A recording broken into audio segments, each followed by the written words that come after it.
Bang, yang dikenakan pasal apa sih Bang tadi didakwain? Dakwaannya ada 2 dakwaan. Dakwaan pertama itu jaksa penuntut umum menuntut Adrena Isa Jega dengan pasal 242 ayat 1 KUH pidana. Ya, dengan dugaan kesaksian ataupun keterangan palsu di bawah sumpah. Nah, yang kedua, dakwaan kedua itu yaitu pasal 310 ayat 1 KUH pidana. Fitnah atau pencemaran nama baik. Nah, di dalam pasal tersebut memang itu pasal yang sangat serius sekali. Apalagi di dalam pasal 242 KUH pidana tersebut ancaman pidananya 7 tahun penjara. Dan di dalam pasal 310 itu ancamannya 9 bulan, kurang lebih 9 bulan. Di bawah 1 tahun. Seperti itu. Isa Jega sendiri posisinya sekarang di mana Bang? Sehingga tidak dihadirkan di Saat ini masih ditahan ya di Tahti, Polres Metro Jakarta Selatan. Tadi kita lihat juga di di Zoom tadi ya, sidang online tadi beliau berada di Polres sejak kapan Bang ditahannya Bang? Sekitaran bulan April 2022.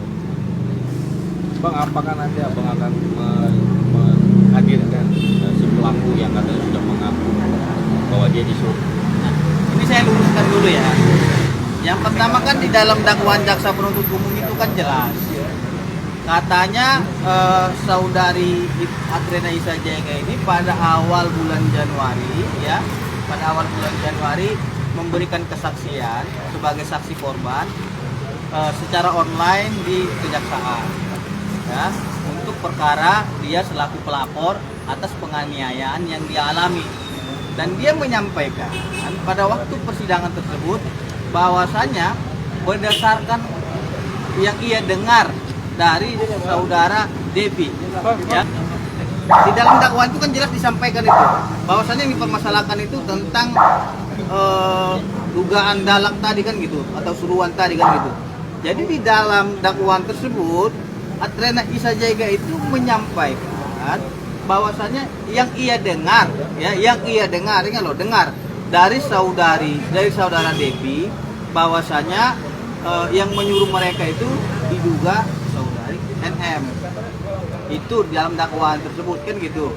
Nah, akan tetapi setelah saudari NM membuat laporan polisi di Polres Metro Jakarta Selatan sampai di tahap lidik dan tahap sidik, Adrena Isa Jega menjadi terdakwa di Pengadilan Negeri Jakarta Selatan dengan tuduhan keterangan palsu tadi, kesaksian palsu. Semestinya kalau memang Adrena Isa Jega dituduh membuat keterangan palsu di bawah sumpah ataupun fitnah, yang harus diperiksa terlebih dahulu itu adalah orang yang membuat pengakuan ini, karena kan dia menyampaikan apa yang ia dengar. Dan status saudari Adrena Isa Jega itu pada waktu persidangan itu sebagai saksi korban loh. Dia mendengar dari saudara Devi yang membuat pengakuan itu bahwasanya dia adalah orang suruhan. Nggak bisa dong dipermasalahkan seperti itu gitu, langsung dituduh bahwasanya dia mencemarkan nama baik ataupun saksi palsu. Seharusnya yang menjadi terdakwa itu adalah orang yang membuat pengakuan ini.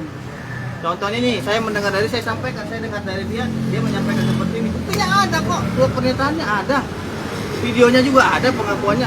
Dan orangnya ini juga ya telah melakukan konferensi pers di publik. Banyak bisa diakses. Sampai sekarang saya lihat dia nggak jadi terdakwa. Itu makanya kita kan berbicara keadilan. Kalau berbicara keadilan, tentunya kita berbicara tentang bukti yang tidak setengah-setengah. Harusnya kan kita ungkap aja semua kebenaran materialnya. Bang, tapi kenapa Isa Jega ini percaya begitu aja dengan si Devi ini? Apakah Devi punya bukti kuat bahwa memang Nikita Mirzani yang menyuruh atau gimana? Oke, dijawab. Bahwasanya ada beberapa orang ya, karena satu lagi yang memvideokan loh, yang memvideokan peristiwa itu. Isa Jega kan tahu siapa-siapa yang memukul dia ataupun yang memvideokan. Nah, orang-orang ini datang ke kantornya Bu Elsa ya, meminta perdamaian terhadap saudari Adrena Isa Jega. Dipertemukanlah mereka di mediasi. Mediasi itu hal yang baik, karena satu si Adnol Was itu sudah diproses hukum. datanglah beberapa orang ini untuk meminta agar perkara ini didamaikan, dimediasikan, karena ini kan delik aduan, bukan tindak pidana murni ataupun delik biasa. Nah, korbannya itu adalah si Adrena saja, dan dia bisa mencabut laporan dia sewaktu-waktu karena kerugiannya berada pada diri dia gitu loh.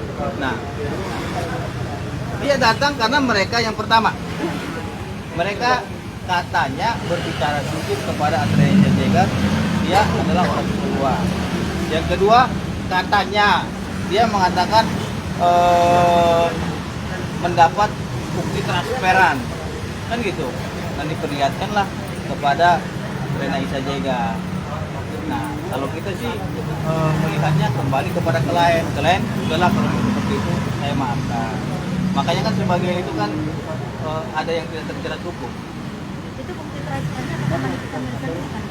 Nah, nanti karena itu mengenai bukti, saya menjunjung tinggi asas praduga tidak bersalah. Ya, nanti akan kita perlihatkan saja di muka persidangan. Karena kan kita nggak boleh mendahului pemeriksaan dulu nih. Tentunya kan setelah eksepsi pembuktian nanti kan saksi pelapor diperiksa dulu terlebih dahulu. Mana dia yang merasa dia dicemarkan atau merasa difitnah kan gitu. Nanti kita dengar dulu saksi pelapor.